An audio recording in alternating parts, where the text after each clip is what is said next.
പ്രിയേ,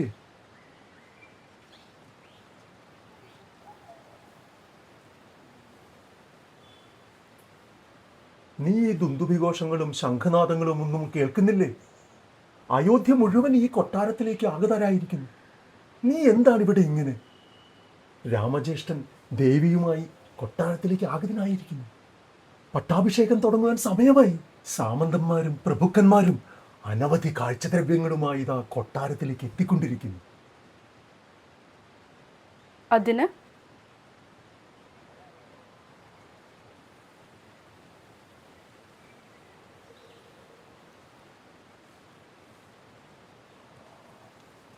ഇരിക്കൂ.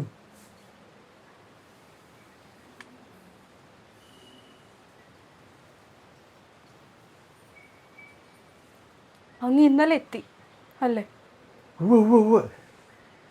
ഇന്നലെ മുഴുവൻ നാം രാമജ്യേഷ്ഠനെ പരിചരിച്ച് അവിടെ കഴിഞ്ഞു. രാവണാദികളുടെയൊക്കെ നിഗ്രഹം കഴിഞ്ഞു വന്നല്ലേ ഭ്രാതാവിന് ക്ഷീണമുണ്ടെന്ന് നമുക്ക് തോന്നി. 14 സംവത്സരങ്ങൾ കഴിഞ്ഞ് കൊട്ടാരത്തിലെത്തിയപ്പോൾ സ്വന്തം പത്നിയുടെ ക്ഷേമം എന്തേ ഓർത്തില്ല? തീർച്ചയായും നാം ഓർത്തു. അതല്ലേ നിന്നെ കാണാനായിട്ട് നാം വന്നത്. എന്നിട്ട് പ്രിയ പത്നിയുടെ ക്ഷേമം ആരായാതെ ദുന്ദുഭിഘോഷങ്ങളെ പറ്റിയും ശംഖനാദത്തെ പറ്റിയും വാഗ്വിലാസം നടത്തുന്നു. എന്നെ ആരോർക്കാൻ? എന്റെ മനസ്സിൽ ഉപവിഷ്ടയായ നിന്നെക്കുറിച്ച് ഇനി ഞാൻ എന്ത് കൂടുതൽ ഓർക്കാൻ? കഴിഞ്ഞ 14 വർഷങ്ങളിൽ എത്ര പ്രാവശ്യം അങ്ങ് എന്നെ കുറിച്ച് ഓർത്തു?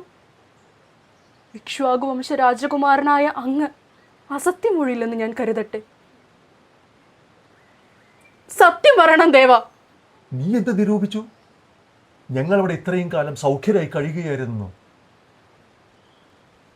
ക്രൂര ജന്തുക്കൾ, പ്രാകൃതരായ രാക്ഷസന്മാർ, മത്തഗജങ്ങളെ പോലും വിഴുങ്ങുന്ന ഇഴജന്തുക്കൾ, ഇത്തരം വനങ്ങളിൽ നിന്ന് വനങ്ങളിലേക്ക് ഞങ്ങൾ അയനം ചെയ്യുകയായിരുന്നു. അങ്ങ് താണ്ടുന്ന ഓരോ വനങ്ങളും എനിക്ക് യുഗങ്ങളായിരുന്നു, യുഗങ്ങൾ. ശേഷം സീതാദേവിയുടെ വിരഹം, ദേവാസുര യുദ്ധത്തേക്കാൾ ഭയാനകമായ യുദ്ധം. നിനക്കിവിടെ എന്തു കുറവായിരുന്നു? ഞാനിവിടെ ഏകാഗിയായി, ഉറവ് പറ്റാത്ത കണ്ണുനീരുമായി. ഏകാഗിയായോ? നിനക്കിവിടെ മാതാക്കളില്ലേ? തോഴിമാരില്ലേ? സേവകരില്ലേ? നിന്റെ സഹോദരി ശ്രുതകീർത്തിയില്ലേ? മാണ്ഡവിയില്ലേ? ഉണ്ട്. ഈ അയോധ്യ തന്നെ എൻ്റെ കൂടെ ഉണ്ടാകാം. പക്ഷെ ഇവരൊന്നും എന്നെ വിരഹകാനലത്തിൽ അലയാൻ വിട്ട് ഭ്രാതാവിനെ പരിചരിക്കാൻ ആരണ്യകം പൊക്കിയ എൻ്റെ പതിക്ക് പകരമാകുമോ? വരൂ പ്രിയ, നമുക്ക് പോകാം. എഴുന്നേൽക്കൂ. സീതാദേവി അഗ്നിപ്രവേശം ചെയ്തു എന്നൊരു ശ്രുതി കേട്ടു. മഹാശ്ചര്യം! ഞങ്ങൾ ആഴികൂട്ടി. അഗ്നിയാകട്ടെ അങ്കുശത്താൽ കുത്തേറ്റ കളഭത്തെ പോലെ ആകാശത്തിലേക്ക് ഉയർന്നു ചാടി. പാതിവൃത്യത്തിന്റെ ആൾരൂപമായ ദേവി സരയുവിലെ ജലകന്യക പോലെ അഗ്നിയിലൂടെ ഊഴിയിട്ട് അപ്പുറത്തേക്ക് കടന്നു. ചുറ്റും നിന്ന സഹസ്രങ്ങളായ കവിശ്രേഷ്ഠന്മാർ കാഹളങ്ങൾ മുഴക്കി. കണ്ടുനിന്ന ജ്യേഷ്ഠന്റെ നയനങ്ങൾ നദിയായി പ്രവഹിച്ചു. അപ്പോൾ രാമജ്യേഷ്ഠൻ അഗ്നിപ്രവേശം ചെയ്തില്ലേ? എന്തിന്?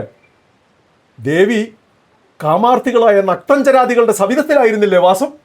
അതുപോലെയാണോ ജ്യേഷ്ഠൻ? ജ്യേഷ്ഠൻ അത്രയും കാലം വനനാരിമാരുടെയും വാനരനാരിമാരുടെയും ഇടയിലല്ലേ കഴിഞ്ഞിരുന്നത്?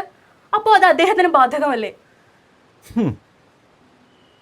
അപ്പോൾ ഇനി നാമും അഗ്നിപ്രവേശം അനുഷ്ഠിക്കേണ്ടതുണ്ടോ?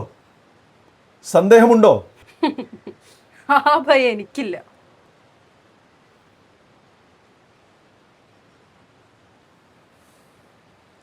അല്ല, അങ്ങനെയാണെങ്കിൽ ഞാനും അഗ്നിയിൽ പ്രവേശിക്കണ്ടേ? ഒരു വ്യാഴവട്ടത്തിലേറെയായി ഭർത്തൃസവിധത്തിലല്ലോ കഴിഞ്ഞത്.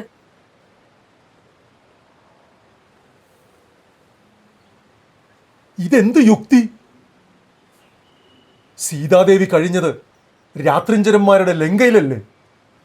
നീയോ സുഖസൗകര്യങ്ങളെല്ലാമുള്ള സ്വന്തം കൊട്ടാരത്തിൽ. അതുകൊണ്ട് നോക്കൂ, എൻ്റെ അറയുടെ പുറത്ത് കാവൽ നിൽക്കുന്ന ആ ഭടനെ അങ്ങേക്കാൾ ദേഹകാന്തിയുള്ള യുവകോമളൻ, എനിക്ക് നേർവഴി വിട്ടൂടെ? ഊർമിളേ! ഗർജിക്കണ്ട, അങ്ങതിന് യോഗ്യനല്ല. ഈശ്വര, ഒരു വ്യാഴവട്ടത്തിലേറെയായി ഞാൻ അനുഭവിക്കുന്ന വ്യത, നിദ്രാവിഹീനങ്ങളായ രാത്രികൾ, എന്തെല്ലാം ചിന്തിച്ചു കൂട്ടി. കണ്ണു നടച്ചാലോ ദുസ്വപ്നങ്ങളുടെ പടകാഹളങ്ങൾ, വന്യജീവികളുടെ ഗർജനങ്ങൾ, ദാനവരുടെ പോർവിളികൾ, കബന്ധങ്ങൾ, എന്റെ പതിയുടെ ശിരസറ്റ. എഴുന്നേൽക്കൂ പ്രിയ. തുടരുത്. എന്ത്? തുടരുതെന്ന്. അങ്ങയുടെ നിഴൽ പോലും എന്റെ ദേഹത്തെ സ്പർശിക്കരുത്. കഴിഞ്ഞ 14 വർഷം ഞാൻ എങ്ങനെ കഴിഞ്ഞുവോ, മരണം വരെ അങ്ങനെ തന്നെ കഴിഞ്ഞുകൊള്ളാം. ദയവ് ചെയ്ത മേലാൽ എന്റെ സമീപത്തേക്ക് വരരുത്. പോയിക്കൊള്ളുക. ശീഘ്രം രാമസന്നിധിയിലേക്ക് എത്തിക്കൊള്ളുക.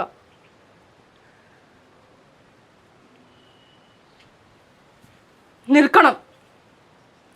ഇതുകൂടെ ശ്രവിച്ചു പോയിക്കോളൂ. ഞാൻ എന്നെ തന്നെ ശപിക്കുന്നു. ഭാവിയിൽ എല്ലാവരും ഇക്ഷ്വാകു വംശത്തിന്റെ കഥകൾ പാടി നടക്കുമ്പോൾ ആരും എന്നെ ഓർക്കാതെ പോകട്ടെ. ഞാൻ അങ്ങയെയും ശപിക്കുന്നു. അടുത്ത ജന്മത്തിലും അങ്ങൊരു 2ാം തരക്കാരൻ മാത്രമായി പോകട്ടെ. പൊക്കോളൂ. പോയി ജ്യേഷ്ഠന്റെ പാദസേവ അനുഷ്ഠിച്ച് കാലാക്ഷേപം ചെയ്തോളൂ.